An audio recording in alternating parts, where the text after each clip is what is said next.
अस्सलाम वालेकुम स्टूडेंट्स। हम बात कर रहे थे कॉन्सेप्ट ऑफ पेन की, जो कि एफ का एक स्लाइड्स हैं। एफ की जो है एक सब्जेक्ट है जो कि जिसके अंदर हम पढ़ते हैं कि पेन क्या है और उसकी डिफरेंट टाइप्स पढ़ते हैं। ठीक है जी। तो आज का हमारा ये दूसरा पार्ट है। पहले एक पार्ट वो कर चुका हूँ, वीडियो अपलोड कर चुका हूँ, तो आपने अगर वो नहीं देखा तो वो देख लें ताकि उसके आगे से कंटिन्यू करना ईजी रहे। ठीक है जी। अच्छा, टाइप्स ऑफ पेन की बात करते हैं कि पेन की कौन कौन सी टाइप्स होती हैं। तो पहली टाइप है ड्यूरेशन। ठीक है जी। दूसरी जो टाइप है वो क्या है, पैथोलॉजिकल कंडीशंस। ठीक है जी। ड्यूरेशन के अंदर एक्यूट और क्रॉनिक टाइप पेन्स आते हैं, और पैथोलॉजिकल कंडीशन यानी किसी भी बीमारी की वजह से जो है वो क्या है, उसके अंदर आता है कैंसर और न्यूरोपैथिक। बात करते हैं एक्यूट पेन की। एक्यूट पेन क्या है, ऑल्सो कॉल्ड ट्रांजिएंट पेन। ठीक है, ऑल्सो कॉल्ड ट्रांजिएंट पेन। इसको एक्यूट पेन को ट्रांजिएंट पेन भी कहते हैं। ये प्रोटेक्टिव होता है, आइडेंटिफाइबल कोज होता है, इसका शॉर्ट ड्यूरेशन होता है, यानी कि अगर किसी को एक्यूट पेन हो रहा है तो वो उस जगह को प्रोटेक्ट करेगा। ठीक है, उस जगह पर हाथ रखेगा, किसी को हाथ रखने नहीं देगा। ठीक है, आइडेंटिफाइड कोज होता है उसका कि उसकी वजह मालूम होती है किस वजह से हो रहा है। और शॉर्ट ड्यूरेशन, उसकी ड्यूरेशन जो होती है वो बिल्कुल शॉर्ट होती है, ख़त्म हो जाती है कुछ 1 घंटे बाद, 2 घंटे बाद। ठीक है। अच्छा, unrelieved pain can progress to chronic pain. अगर इस एक्यूट पेन को रिलीव नहीं किया गया, इस पेन को ख़त्म नहीं किया गया, तो ये क्रॉनिक पेन में चेंज हो सकता है। और क्रॉनिक पेन क्या है, ये आगे बढ़ते हैं। क्रॉनिक पेन जो है वो उसको परसिस्टेंट पेन भी कहते हैं। ठीक है, रीअकरिंग और remaining for more than 3 months.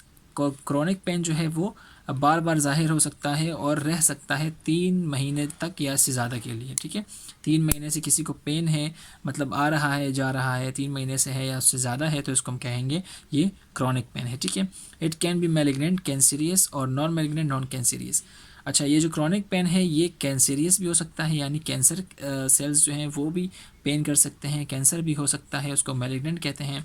और नॉन मैलिग्नेंट यानी कि नॉन कैंसरियस, उसको कैंसर नहीं हो सकता, वैसे ही पेन है। ठीक है जी। इसकी मिसाल क्या है हमारे पास, आर्थराइटिस जो है, जो कि जोड़ों का दर्द होता है। बैक पेन, जो कि आपका बैक पेन होता है, हेडेक यानी सर दर्द। ठीक है, तो ये जो है इस तरह के पेन जो हैं ये आपके आते जाते रहते हैं। ठीक है, तो इसी क्रॉनिक पेन के अंदर आएगा। कैंसर पेन क्या है, मे बी एक्यूट और क्रॉनिक हो सकता है कि ये अचानक ही आपको आ जाए, और ये जब आ जाए तो जब ट्रीट नहीं किया गया, तो क्योंकि कैंसर ट्रीट नहीं हो सकता इतनी आसानी से, तो ये क्रॉनिक भी कहला सकता है। ठीक है जी। Cancer pain feels at specific site or distant to the site are called referred pain. Cancer pain जो है वो एक स्पेसिफिक साइट पे फील हो, या किसी स्पेसिफिक साइट से आपको इशारा मिले, यानी कि मिसाल के तौर पर अगर मैं आपको हाथ की मिसाल दूं कि पेन मेरे यहाँ फील हो रहा है, पाम पे ऊपर फील हो रहा है, तो ये भी रिफर्ड पेन है। ठीक है, और अगर मैं आपसे कहूँ कि ये जो मेरा पाम है, इसकी ये साइड पे है, पाम है मेरा पूरा, इसकी इस साइड पे पेन है मुझे, तो ये भी रिफर्ड पेन कहला सकता है। यानी रिफर्ड पेन वो पेन होता है, रिफर्ड पेन ये वो पेन होता है जिसकी लोकेशन आपको पता हो। ठीक है जी। No all clients experience cancer pain. ठीक है, जो बहुत सारे ऐसे पेशेंट्स होते हैं जिनको कैंसर होता भी है लेकिन फिर भी वो पेन महसूस नहीं करते। Neuropathic pain. न्यूरोपैथिक का मतलब, न्यूरो तो मतलब निकला है दिमाग के कोई मसला होगा। ठीक है, और पैथिक मतलब कोई इन्फेक्शन। न्यूरो यानी नर्व, यानी कि हमारा जो ब्रेन है, और पैथिक मतलब infection. Due to damage nerves, जो हमारे जो नर्व्स जो हैं वो अगर डैमेज हो गई हैं तो उसकी वजह से पेन हो सकता है, यानी कि diabetic peripheral neuropathy, spinal cord injury. Diabetic peripheral neuropathy क्या होती है कि जब किसी जो है क्या कहते हैं उसे, जब किसी बंदे को शुगर होती है तो उसकी पेरिफ्रीज यानी हाथ या पाँव जो है उस पर कोई चोट लग जाए, और उस पर जो है वो चोट लगने की वजह से क्या होता है, इन्फेक्शन बढ़ जाए, तो उसको कहते हैं डायबिटिक पेरिफेरल न्यूरोपैथी। तो वहाँ पर जो पेन होती है तो उसको कहते हैं neuropathic pain. Spinal cord injury आपकी हो जाए तो तब भी आपको पेन फील होगा, और उसको जो है वो न्यूरोपैथिक पेन में इंक्लूड किया गया है। ठीक है जी। It is typically chronic, describe as burning, electric shock or dull. ये क्रॉनिक होता है। न्यूरोपैथिक पेन जो है वो पुराना होता है, यानी अचानक से नहीं होता, मतलब कुछ आहिस्ता आहिस्ता ये प्रोग्रेसिव करता है। और ये डिस्क्राइब कैसे कर सकते हैं, या तो जल रहा होगा, या जो है इलेक्ट्रिक शॉक यानी इसको झटके लग रहे होंगे, करंट से लग रहा होगा, या डल होगा। ठीक है, बुझा हुआ दर्द होगा, लेकिन आहिस्ता आहिस्ता दर्द होता है, हल्का हल्का सा। It is difficult to treat. Neuropathic जो पेन है उसको डिफ़िकल्ट होता है ट्रीट करना, क्योंकि देखें स्पाइनल कॉर्ड की बात आ गई, स्पाइनल कॉर्ड इंजरी की बात आ गई, तो उसको ट्रीट करना ज़रा हार्ड होता है, ठीक है जी। और डायबिटिक पेरिफेरल न्यूरोपैथी आपको पता है कि जब किसी बंदे को शुगर होती है तो उसका ज़ख़म बहुत जल्दी ठीक नहीं होता, बल्कि बहुत टाइम लेता है ट्रीट होने में, तो एहतियात भी करनी पड़ती है, सारी चीज़ें करनी पड़ती है। तो इसने कहा कि डिफ़िकल्ट टू ट्रीट, ये नहीं लिखा कि इम्पॉसिबल टू ट्रीट, ठीक है। अच्छा, types of pain by location. Location की वजह से जो पेन होते हैं वो क्या है? सुपरफिशियल और cutaneous pain due to damage of skin tissues. Superficial तो आपको वैसी बात समझ आ गई कि अगर स्किन के ऊपर से कोई चीज़ कटी हुई है या कोई चोट लगी है तो वहाँ पर आपको पेन फील हो सकता है। डीप और visceral pain due to internal organs. Deep या विसरल यानी कि जो इंटरनल ऑर्गन्स होती हैं, इंटेस्टाइन होता है, स्टमक होता है, रेक्टम होता है, अपेंडिक्स होता है, तो इन सब के जो पेन होते हैं वो डीप और विसरल पेन कहलाते हैं, ठीक है जी। अच्छा, रेफर्ड पेन यानी कि उसकी जगह का आपको पता होगा, उसकी जगह का पता होगा लेकिन आपको वो बाहर से नज़र नहीं आएगा, ठीक है जी। Due to feeling an unaffected area, most commonly MI। Referred pain आपको जगह का पता होगा, आपने एक जगह को पकड़ा हुआ होगा लेकिन आपको पता नहीं होगा कि क्या वजह क्या है इसकी। जगह का तो पता है लेकिन उसकी वजह समझ नहीं आ रही होगी, क्योंकि वो ना कटा हुआ होगा ना फटा हुआ होगा, तो आपको समझ नहीं आ रही होगी कि क्या हो सकती है इसके पेन की वजह। तो referred pain due to feeling on unaffected area, most commonly MI। जैसे MI हो रहा होता है बंदे को, तो बंदे ने सीना पकड़ा हुआ होता है, तो हम ये भी कह सकते हैं कि ये इसके मसल पेन हो सकता है, और उसको ये भी कह सकते हैं कि इसका ये हार्ट पेन है, मतलब कि इसका हार्ट मसल्स जो हैं वो काम नहीं कर रहे, ठीक है जी। तो ये रेफर्ड पेन कहलाता है। रेडिएटिंग पेन यानी कि जो पेन है वो एक जगह से दूसरी जगह जा रहा है। पहले एक जगह महसूस हो रहा था तो अब थोड़ा सा नीचे फील हो रहा है, अब उस जगह पे छोड़ के थोड़ा सा कहीं और फील हो रहा है। तो ये जो अब पूरा बॉडी में घूमने वाला पेन होता है इसको कहते हैं रेडिएटिंग पेन, ठीक है जी। Extending from initial site of injury to another body part. Lower back pain, इसकी मिसाल है लोअर बैक पेन, ठीक है। बात करते हैं इंटेंसिटी ऑफ पेन की, कि इंटेंसिटी ऑफ पेन मतलब शिद्दत, पेन के अंदर शिद्दत जो है वो आप कैसे पता कर सकते हैं। तो हमने इसको स्केल के मदद से नापा है। तो अगर 1 से 3 तक का आपको स्केल, 1 से 10 तक का स्केल होता है, तो अगर हम पेशेंट को कहें कि आपका पेन कितना है, अगर स्केल के ऊपर हमें रख के बताएं, तो वो कहेगा 1 से 3 है, तो इसका मतलब ये है कि ये माइल्ड पेन है, यानी कि बहुत कम पेन है, ठीक है जी।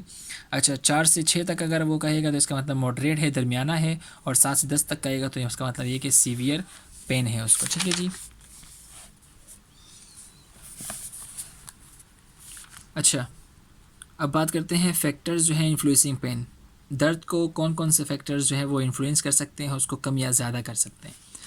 डिग्री ऑफ पेन परसेप्शन, देखें इसका मतलब ये है कि अगर कोई बंदा बहुत ज़्यादा सेंसिटिव है, जैसे कि फीमेल्स को जो है पेन ज़्यादा फील होता है एज़ कम्पेयर टू मेल, ठीक है जी। क्यों? क्योंकि इनकी स्किन जो है वो उसको फील ज़्यादा करती है, तो स्किन का जो है डिफरेंस की वजह से डिग्री ऑफ पेन परसेप्शन यानी पेन को परसीव करने की जो डिग्री होती है, ताकत होती है, वो उसकी बात कर रहे हैं। अगर फीमेल है तो उसको ज़्यादा पेन फील होगा, और मेल है तो उसको कम पेन फील होता है, ठीक है जी। पास्ट एक्सपीरियंस, किसी के साथ बहुत बुरा हादसा हुआ है तो उसको अभी तक जो है वो उसको याद है, और वो अपने दिमाग में सोच सोच के पागल हुआ जा रहा है, ठीक है जी। चले, सोशल फैक्टर्स का मतलब ये होता है कि अगर मिसाल के तौर पर जैसे बाहर कोई रास्ते में चलते चलते लड़की गिर गई, तो वो क्या, रोना धोना स्टार्ट कर देगी। और अगर मतलब ये समझाने के लिए बता रहा हूँ आपको, अगर लड़का गिर गया तो रोना धोना तो स्टार्ट नहीं करेगा, पेन तो फील हो रहा होगा लेकिन वो उसको कम डिग्री फील हो रहा होगा एज़ कम्पेयर टू फीमेल, ठीक है जी। तो सोशल फैक्टर्स आ गए इसके अंदर। फिजियोलॉजिकल प्रोसेस फैक्टर्स की बात करते हैं, तो फिजियोलॉजिकल यानी कि फंक्शनिंग फैक्टर्स जो हैं उसकी बात हो रही है, कि किसी जो है फिजियोलॉजिकल फैक्टर्स के अंदर क्या होता है कि इसके अंदर जो पार्ट जो है ज़्यादा मूव कर रहा होता है, जो पार्ट हमारा ज़्यादा मूवेबल होता है, तो ज़्यादा फंक्शनल होता है, तो उस पर अगर कोई चोट लग जाए तो फिर हमें ज़्यादा पेन फील होता है। और अगर इसको जो है कहीं ऐसी जगह पर लग जाए जो कि हमारा ज़्यादा काम नहीं करता, तो उसकी वजह से पेन कम फील होता है, तो इसको कहते हैं फिजियोलॉजिकल फैक्टर्स, ठीक है जी। साइकोलॉजिकल फैक्टर्स, हमारा ब्रेन जो है जितना पेन को फील करेगा उतना ज़्यादा फील होगा। स्पिरिचुअल फैक्टर्स जो हैं, स्पिरिचुअल फैक्टर यानी कि अगर मिसाल के तौर पर किसी ने आपसे कहा कि अपने मतलब मिसाल के तौर पर मिसाल दे रहा हूँ, ऐसा तो होता नहीं है, लेकिन अगर किसी ने आपसे कहा कि भाई आप जाके ना अपना हाथ वाथ काट दो तो इससे आपको सवाब मिलेगा, मिसाल दे रहा हूँ, तो इससे आपको सवाब मिलेगा, तो वो जाके खुशी खुशी काटेगा, उसको पेन को फील भी नहीं करेगा। ठीक है जी, स्पिरिचुअल फैक्टर्स आ गया। तो अगर वो ऐसा करेगा तो उसको पेन फील भी नहीं होगा, और अगर बगैर स्पिरिचुअल फैक्टर्स के वो हाथ काटेगा तो उसको पेन फील होगा। ठीक है जी। कल्चर और सोशल फैक्टर्स एक ही आ गए कि कल्चर क्या हुआ है कि भाई मर्द रोते नहीं हैं और लड़कियां जो है वो ज़्यादा रोती हैं। तो मर्द को भी दर्द होता है, ऐसी बात नहीं है, लेकिन वो शो नहीं कर सकता उसको, फिर भी हंसते हुए बर्दाश्त कर लेता है। रिस्पॉन्स ऑफ हेल्थ प्रोफेशनल, यानी कि जो हेल्थ प्रोफेशनल हैं आपके डॉक्टर्स नर्सेज वगैरह जो हैं वो अगर आपसे अच्छी तरह से पेश आते हैं तो आपका आधा दर्द जो है वो वैसे ही गायब हो जाता है। ठीक है। अच्छा, यहाँ पर एक पीपीटीज़ के अंदर एक gate control theory of pain दिया गया है। तो अगर इसको आपको मैं इजीली समझाऊँ को, तो उन्होंने कहा कि साइंटिस्ट ने कहा, दो साइंटिस्ट थे, उसके नाम मैं आपको वो बताता हूँ। तो साइंटिस्ट जो थे वो, उनका नाम था रोनाल्ड और दूसरे का नाम था पैट्रिक। उन्होंने 1965 के अंदर एक थ्योरी दी थी।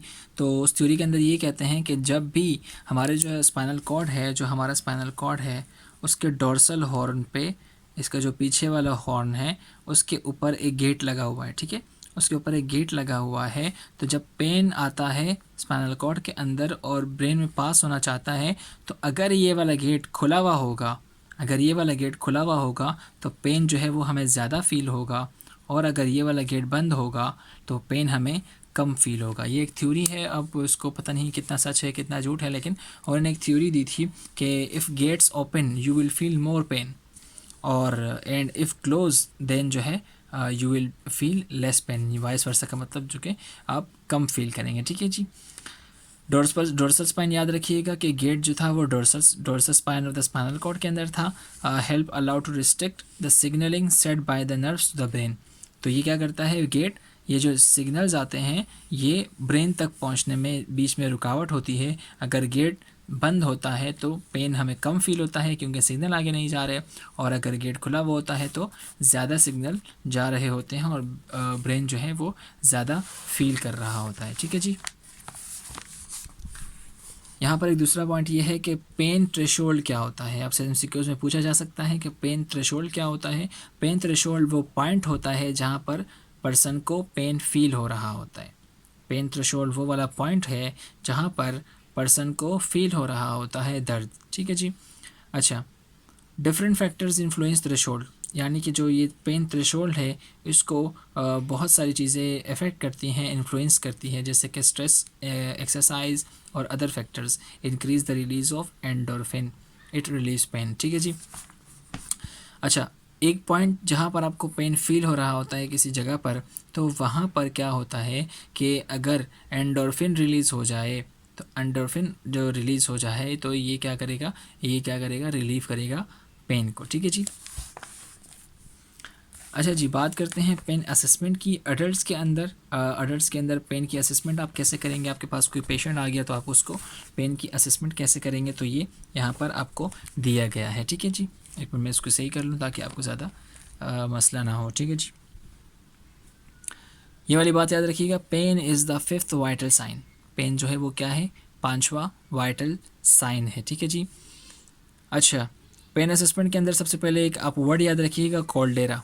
कॉल्डेरा क्या है, ये स्टेप्स हैं पेन असेसमेंट की, स्टेप्स है पेन असेसमेंट की। क्या कैसे कैसे, सबसे पहले सी से आता है कैरेक्टरिस्टिक ऑफ पेन, कि पेन किस तरह का है, शार्प है, चुभता हुआ, या डल है, फैला हुआ। शार्प है या डल है। ऑनसेट मतलब कब से स्टार्ट है, ठीक है, कितना टाइम हो गया पेन स्टार्ट हुए हुए। एल से लोकेशन है कि कौन सी जगह पर है। डी से ड्यूरेशन है यानी कि कितने टाइम से आपको पेन फील हो रहा होता है हो रहा है। ई से एग्जर्बेशन है। एग्जर्बेशन का मतलब होता है कि क्या चीज़ इसको इंक्रीज़ कर रही है। ठीक है, आप अगर करवट ले रहे हैं तो इंक्रीज़ हो रहा है, या बैठ रहे तो इंक्रीज़ हो रहा है। ठीक है, और आर से रिलीविंग, और कौन से फैक्टर्स हैं जो इसको कम कर रहे हैं। ठीक है, यानी कि अगर आप मिसाल के तौर पर कोई बंदा खड़ा हुआ है तो उसको पेन ज़्यादा फील हो रहा है, तो अगर वो बैठ रहा है उसको कम फील हो रहा है। तो ये इसके जो फैक्टर्स ये हैं। ठीक है जी, मतलब ये कि ई से एग्जर्बेटिंग कि कौन से फैक्टर्स उसको इंक्रीज़ कर रहे हैं और कौन से फैक्टर्स को रिलीव कर रहे हैं। ठीक है जी। आर से है रेडिएटिंग, जो है आप उससे पूछोगे कि आपका पेन जो है वो एक ही जगह पर है या फैल रहा है, आगे पीछे घूम रहा है। ठीक है, और ए से है एसोसिएटेड फैक्टर्स कि आपको पेन के साथ और क्या क्या फील हो रहा है, जैसे कि वो नोज़िया हो रहा है, वोमिटिंग हो रही है, या डायफ्रोसिस, ये पता नहीं क्या है, अच्छा पता नहीं क्या है ये, कि ये चीज़ आपको फील हो रही है, ठीक है जी, समझ आ गई। कोल्डेरा, characteristic, onset, location, duration, exacerbation, radiation, relieving, और ए से क्या था, एसोसिएशन। ठीक है जी, ये वाले पॉइंट्स आप अपने पास रख लेंगे तो ये आपको याद हो जाएगा ईजीली।